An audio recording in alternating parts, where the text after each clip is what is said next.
Hi, everyone. My name is Teodoro Gonzalez, and I'm the founder of a soon-to-launch startup, ConnectUs. We provide an easy-to-use employee relationship management system for small to medium-sized businesses seeking to improve employee experience and reduce corporate turnover across organizations. I'm thrilled to be joining you today for LTX Quest, and I'm pumped about the panelists we have in store for you today. Before I have them introduce themselves, though, I want to emphasize the theme of our session. So our objective with this panel is to discuss the panelists' experiences and perspectives on the Latinx population, the entrepreneurial ecosystem, the systemic nature of the entrepreneurship gap, and exciting trends that exist in the field. And so enough on the background and the context. With that, I want to turn it over to the stars of the show and have them introduce themselves. And so what we're going to do is we'll go in order from Julia to Luis to Anna, and we'll wrap up intros with Carolyn before circling back for our first sets of questions. So with that, Julia. Thanks, Theo. Thank you so much for the invite. It's a pleasure to be here with so many amazing panelists with me. I'm with Silicon Valley Bank, so I'm the director for Latin America in Miami at SVB. So SVB has been working with startups and funds since 1983. So it's been a while that we are working with startups, helping them connect with founders. And I am in my position with Latin America. I'm always happy to help the Latinx founders, and yeah, happy to be here. Hi, everyone. I'm happy to be here with great professionals and entrepreneurs. And so my name is Luis Martinez. I'm founder and CEO of WeThaPlug. And what WeThaPlug does is we help early stage Black and Latinx founders through the process of building their company from ideation all the way to scale. And we use design thinking and no-code tools to really bring their companies to light and push them forward past the early stage phase.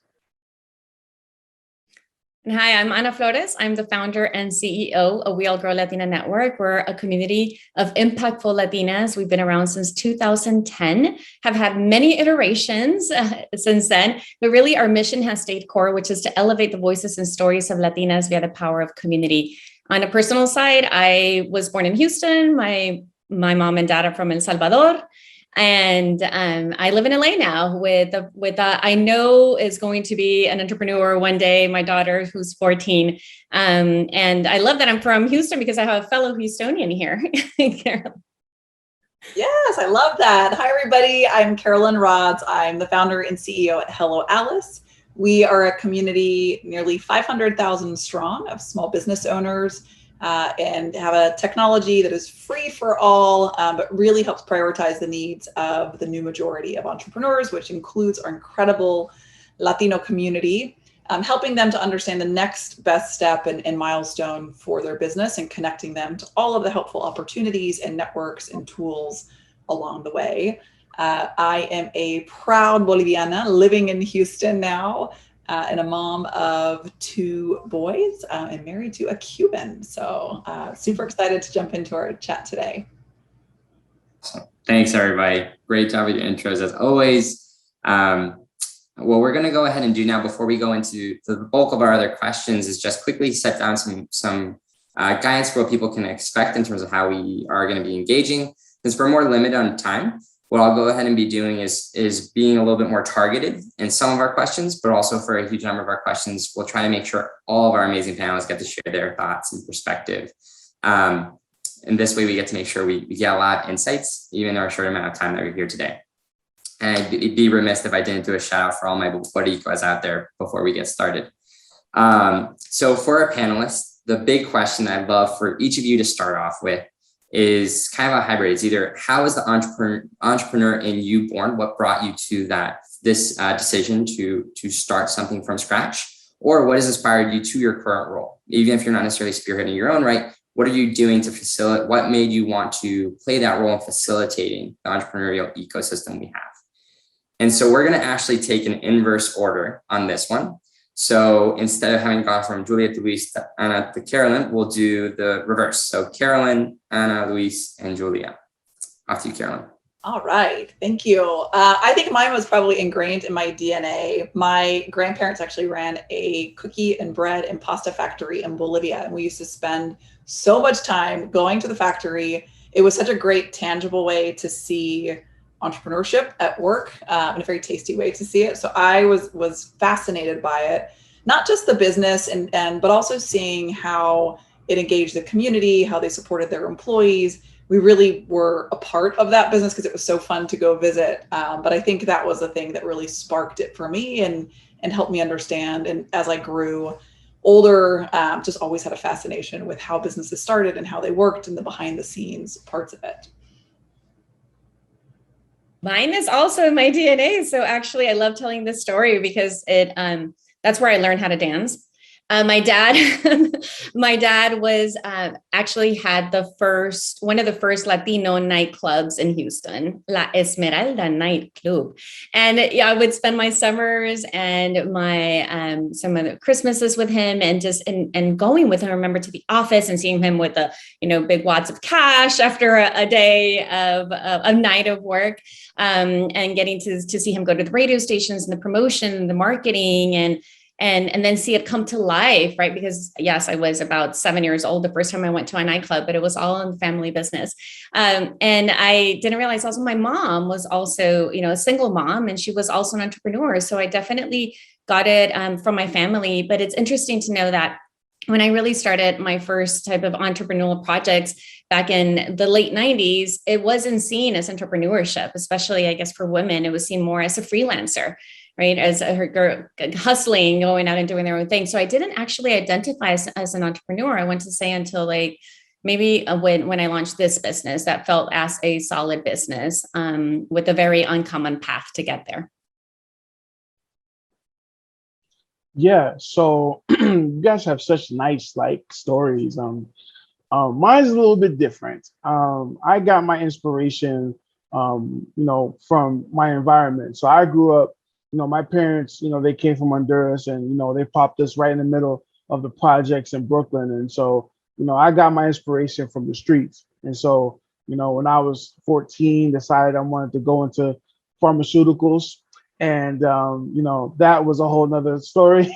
So I got my inspiration from that. And then during my early 20s, I actually sold Kirby's vacuum cleaners. So I sold Kirby's. And then ironically, I was part of tech early on. This was like 2000, 2001, where we were selling like the internet and with the phone. And so even though it was kind of MLM-ish, they brought us to the Bay Area and everything like that, and we went to different events. And so I kind of got the bug from a friend from high school. But at the time I was playing basketball. And so years later, turned around and, long story short, here I am helping entrepreneurs grow their business and really a stickler for, getting customers as opposed to, going out for VC funding. So, which I won't get into that because I'll go into also real quick. So.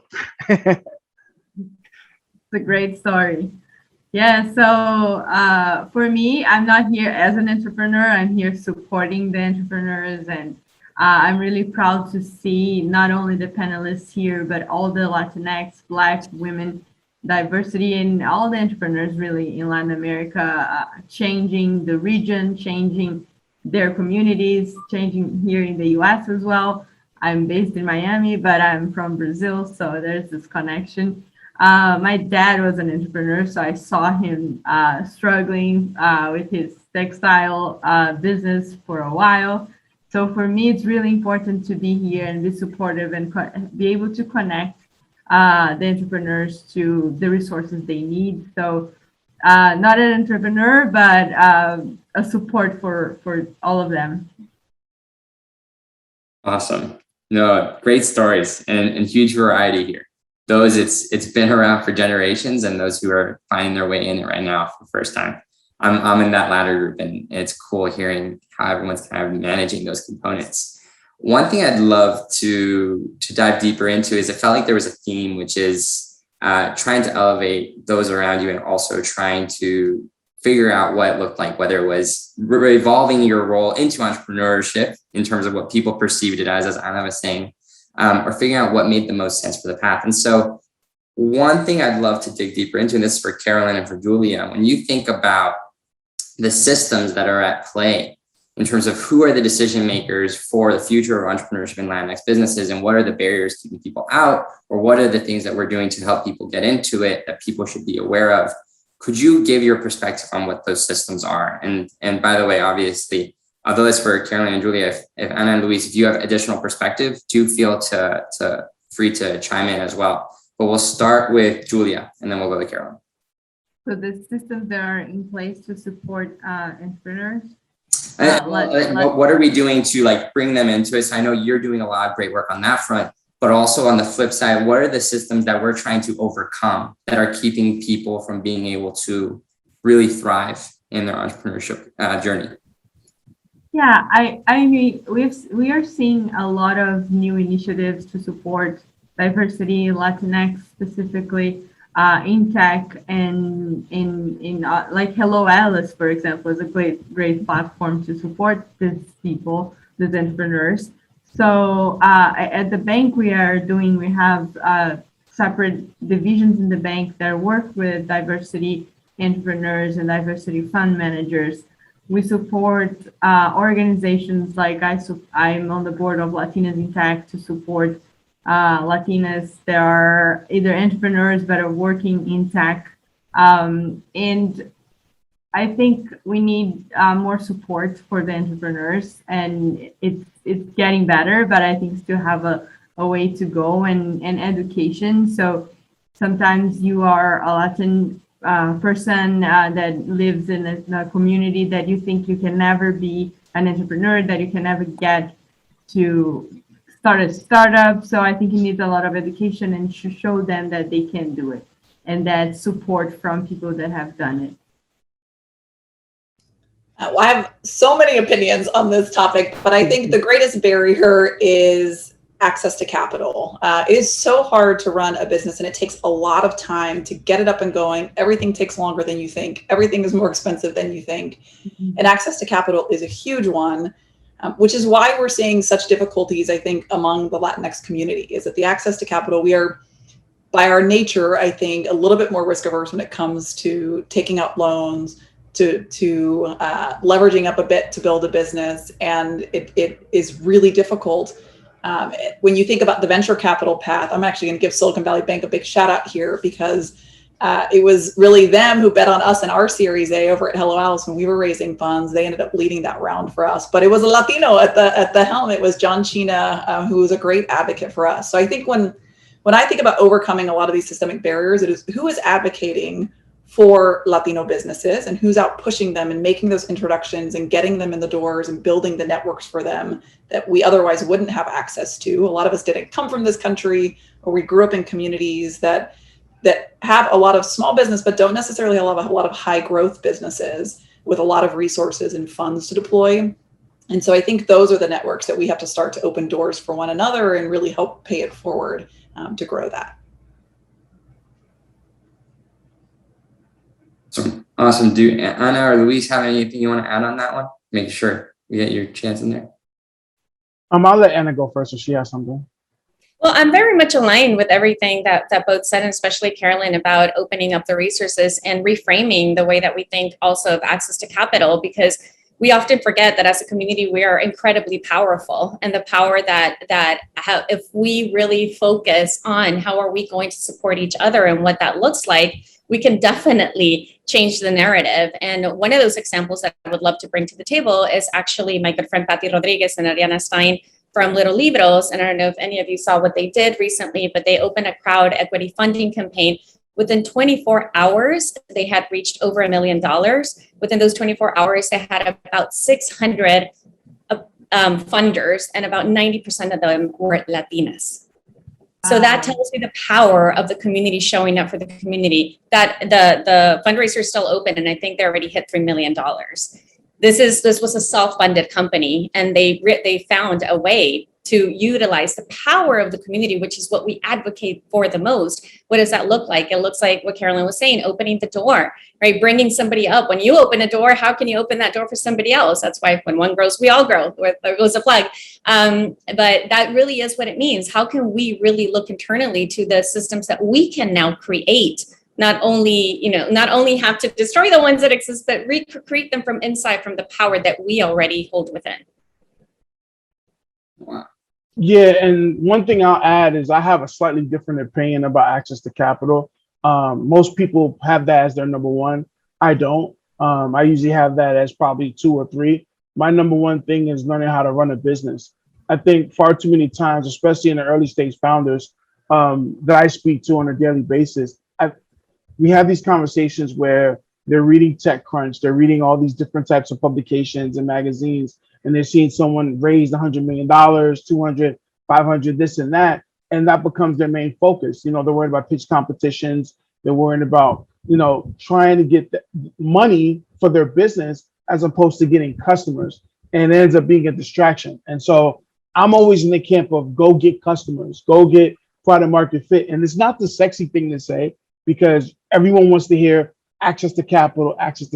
But I think if we learn how to run an actual business as opposed to raising capital, then that's a transferable skill no matter what you do. So if that business fails, you can go learn your lessons from that one and move on to another one. So I love that, Lucy. I think that is so important. And I think, to your point, if you can go raise all the money that you ever want, but if you're not running the business well, you're not going to succeed. And so I think making sure that you are getting the money for the right reasons to support a proven business model. Yes, it's kind of like a teach you how to fish model. If I teach you how to fish, you'll be able to, eat for a lifetime kind of thing. So on that note, we're going to shift gears a little bit. On that note, it's almost like there's a couple different perspectives on what it could be some areas we really need to be improving for our community, whether it is access to capital or teaching the people how to fish. If you could almost be advising someone who is considering entrepreneurship and giving them that counsel of what is one thing you need to be keeping in your mind going into this, what is one thing that you would want them to know? Whether it's something like this, go ahead and know how to run your business. I guess, what is your advice to the group of people who are trying to make that breakthrough that you all kind of alluded to? I'd love to, since Luis, you kind of just went, I kind of would love to go over to you and then have people jump in organically from there. Well, I'll say this, it's not sexy. It's not the glamour style.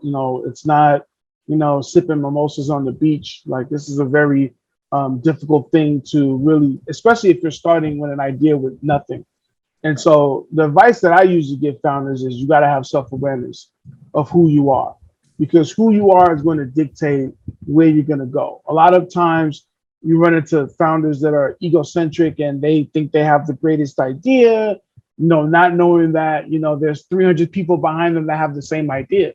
And so convincing them otherwise and, putting them in the right direction is kind of vital, especially as an entrepreneur serving organization. It's a little different, than your typical founder just worrying about, okay, this business and this particular product or service. And so what I usually tell founders is have self-awareness and be ready to work, because it's going to be long days, long nights. You're going to sacrifice a lot. You're going to lose friends. You're going to lose significant others, the whole 9 yards. It's going to happen. So just be prepared.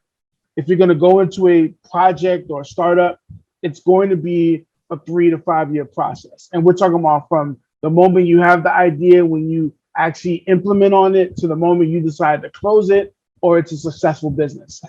So that's going to be your window, and you have to be prepared to go that extra mile. So that's the short version. Yeah, I would. Oh, go ahead, Julia.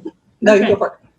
So no, I would add to that, do your research too. Know what in the field that you want to build something. Do your research of who are the players that are in that field, other fellow founders or investors, advisors, and try to get closer to those people. Like I've seen, as a bank, we get requests every day, and sometimes they don't even know what we do and if we can help. So just go after people that you think that can help you and you can learn from them. I think it's very important.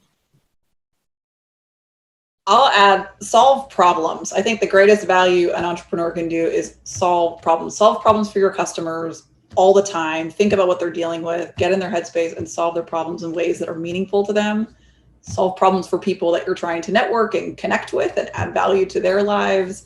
And then solve meaningful problems, I think, with your work. So many times I see entrepreneurs that are starting businesses and they're trying to make money and they're not really thinking about the problem that they're trying to solve. I think one of the things at Hello Alice for us that we always focused on was how do we just add value and make things better for the small business owners that we're trying to support. And the rest will just sort of fall into place because people are opening doors for you and people are saying thank you and they're trying to show appreciation. And you just build this relationship with your audience that is so much more meaningful and so much deeper and builds a mission and a movement and something much bigger than a company.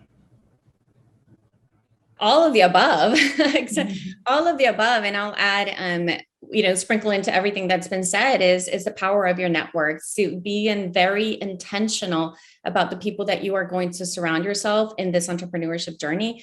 There are many paths to entrepreneurship. And at the end of the day, it is about discovering which one works for you.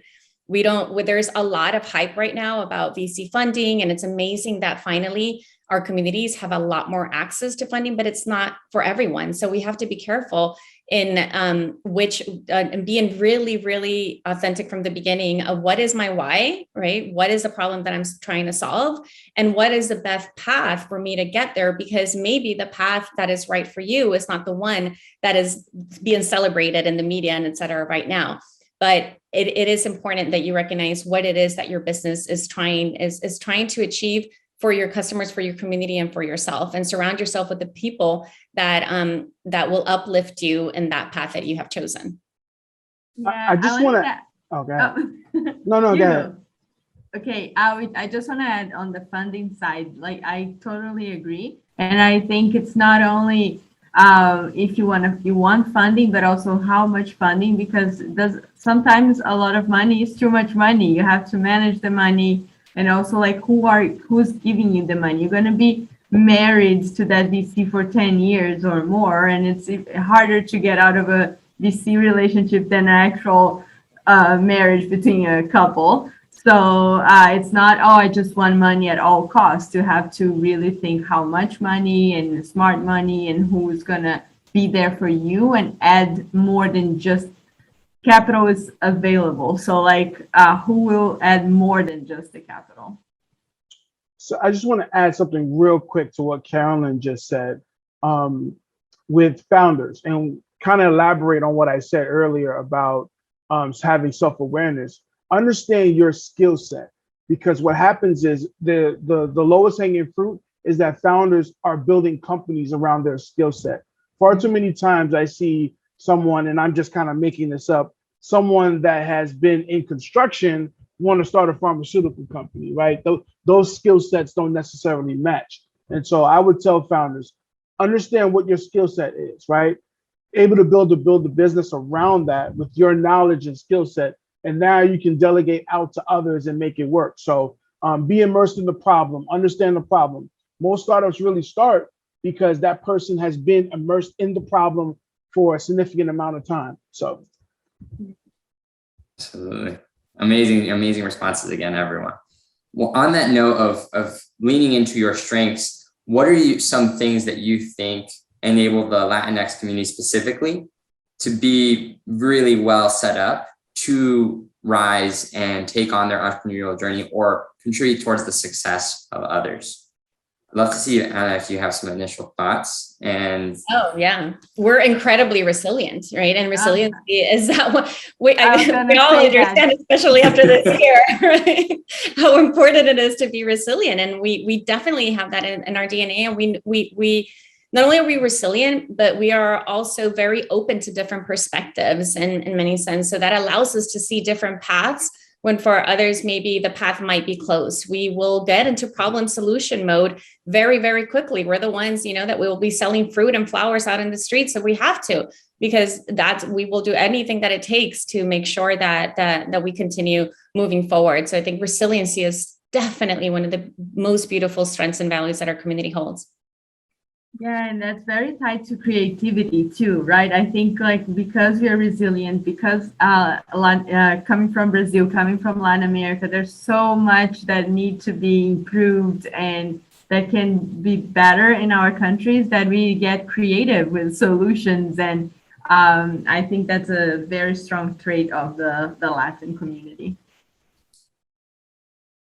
I think also the sense of community that we have and the way that we connect and build relationships. And I think so much of building a business is being able to lead your team and support them as you're growing, to be able to be, you know, deeply involved with your customers and make them feel valued and meaningful to what you're building. And I think Latinos do such a good job of, I mean, we love people. We're a social culture. And so I think just the ability to always be kind of making those connections for people, connecting the dots, bringing people together, and making the journey fun, because it is hard. And I think it's so important. So many times we're always like set on the goal, but I think Latinos do this great job of, it's, you know, we're never going to forget the party at the end of the day. Like, we're going to weave it in, and we're going to make sure that people are enjoying the journey.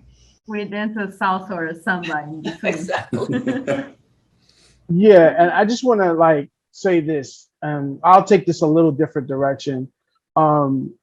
The second, I feel like the second generation and younger, I feel as if some of them are losing the sense of culture. And so, you know, a lot of us that are first gen and older, like we saw, even if we were born here, we saw our parents, you know, really work hard and make no excuses for anything. And so that's kind of the soul that I carry around. You know, my father, you know, working at Coca-Cola for 30 years and, you know, busting his behind, and, you know, my mother being a teacher. And so they made no excuses. They showed up when they really didn't want to show up for me and my siblings. And so translated into the entrepreneurship culture, I see this a lot of entitlement from the younger generation. And it's like, no, this is earned. This is not given. You know, we're not entitled to anything. We have to prove our worth, you know, prove market value and from our products and services. And, you know, we're no different than anyone else in that regard. So I just think some of the entitlement is, you know, out there, and it's kind of getting to a broad audience, you know, in our community. So resilience, creativity, community, and the humility. Is that right, Luis? That's gonna be yes. I love it. Bringing it. We're power stacked over here. We can do it, gente. Great memory. Yeah. And so the question then is, on that note of, you know, we're talking towards other people, what should they be doing for advancing their own careers, but also how do they pay it forward? How would you advise other people in our community to go ahead and figure out those next steps for how they can not only advance themselves, but how they can be giving back into the community? It can be just thoughts you might have on the topic, or maybe an example that you've seen in your own life that you're like, how they did it, that's how I'm going to do it too. And Julia, you start us off and we'll go everybody. I guess I got excited because I lived through that. So I'm from Brazil, moved here to Silicon Valley. Didn't know anyone, and I didn't have a work visa, just a student visa. And I'm like, how am I going to get a job in the US?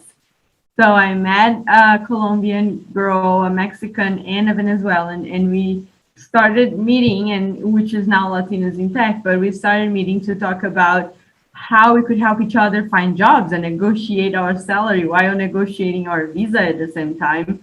So that community helped me so much, and I got my first job in the United States through them. Then the group grew. Today is almost 15,000 women in the platform with chapters all over the US. And now I give back by not only sponsoring, supporting, and being on the board of Latinos in Tech, but one thing that I love to do, and I can do a lot because my time is limited, but I love like preparing girls for interview. And when they get the job, for me, it's like I'm getting my job, you know? So like, I think giving back, and even if it's one thing, because I know that the girls that I helped get those jobs in the future, they will do that for somebody else. So if we can create this momentum, I think it's really important. And I'm very passionate about that. Yeah. I can jump in. My passion is definitely, and every time I get a chance to tell people, is to remember to invest in each other and support each other. It really is that easy. If you need to hire a designer, hire a Latinx designer. If you need to hire an accountant, hire a Latinx accountant. If if you need to buy a gift, your Christmas list, like how can you make that, let's say 70-80% Latino founded businesses, because that really is where we're going to make the difference. We can get all the funding in the world, but if we don't have the customers, if we're not supporting each other, if we're not opening up the doors, then there's only so far the business can go. And like I was saying earlier, we absolutely have the power. So it's our wallet power, it's our power of recommendation. It's our power opening up that door. And that's really how we're going to continue seeing these success stories. And that too, that's another point. Media tends to focus on the negative of what's happening with our communities, and that's going to be there. But what about if we celebrate the stories of all the successful entrepreneurs that I am seeing even throughout this horrible year that we have had? I am surrounded by incredible success stories of resiliency, of pivoting, of Latinas and Latinos that Latinx that have really been able to take their businesses to the next level. Why don't we hear more of those stories? Let's focus on that so that that's what we continue to see. I want to go Luis and then we'll go Carolyn. Yeah, listen, give it forward. A lot of people don't know this, right? But I actually got my start, with the Latinx community. And so I have a unique position where I belong to both the Black and Latinx community. And so most of my work is done like with the Black community, but a lot of people don't know it actually started with the Latinx community. When I started Startup San Diego Week and diversity and doing that kind of stuff, I actually threw events in Tijuana, working with the folks over there in the community over there. And so, they welcomed me with open arms, we broke bread, and it just grew from there. And, we have strong bonds, even now. And so that's where I got my start. I will always be indebted to that. And, they're the ones that welcomed me in. And, when I started, speaking Spanish and everything like that, they were like, oh, they all went crazy. And so, I have an interesting background. And so, just keep pushing forward. And I always keep my ear to the streets. So there's always someone, I go on LinkedIn and they need help and I try to lend a hand or two and connect them with folks, and, just comes from the heart. So. Yeah, I agree I think along the same lines of what all of you have said. I think the more that we can convene and bring people together, and I think every time you convene, obviously I care deeply about this because I built a platform around bringing small business owners together and entrepreneurs together, but making sure that we're bringing the voices that aren't in that room to the table. And every time, I think just, even if it's just one or two people, that every time you're pulling a group together, making sure that there's somebody that nobody else has thought of or would never really consider for that room. I think that's where you just you get great conversations. And I think so many times people want to be part of the conversation. They have a lot to contribute. You just need to pull them in. And we do that a ton, I think, inside our company, making sure, if we have a leadership meeting every Monday, but making sure every Monday we're pulling someone in from the team, or if we're hosting an event that's all enterprise, making sure that we're pulling in small business owners into that room so that they can also meet and network with those enterprise leaders. So the more that we just think about who's not there and start opening those doors, I think we're going to see this community grow and thrive in so many interesting ways. Awesome. And then as we go towards our last question, I think I want everyone to have I kind of view this as like the free for all, right? So as we conclude, I want people to think about what's something that maybe you haven't had a chance to say during this panel that you feel is so important for people to think about in terms of the entrepreneurship or the Latinx community in entrepreneurship, or just in words of encouragement or words of advice that you want to say. We talked words of guidance going into the journey, but it doesn't even need to be about that. Just if you could leave a parting message with everyone who's with us right now, what do you want to go ahead and say? And so with that, I'd love to add a little bit to what Anna said earlier. Let's go. Think about where you're spending your dollars. I think it's so important, and it's so easy, to be honest. Like every time we host an event at Hello Alice, we make sure all of our vendors are small business owners.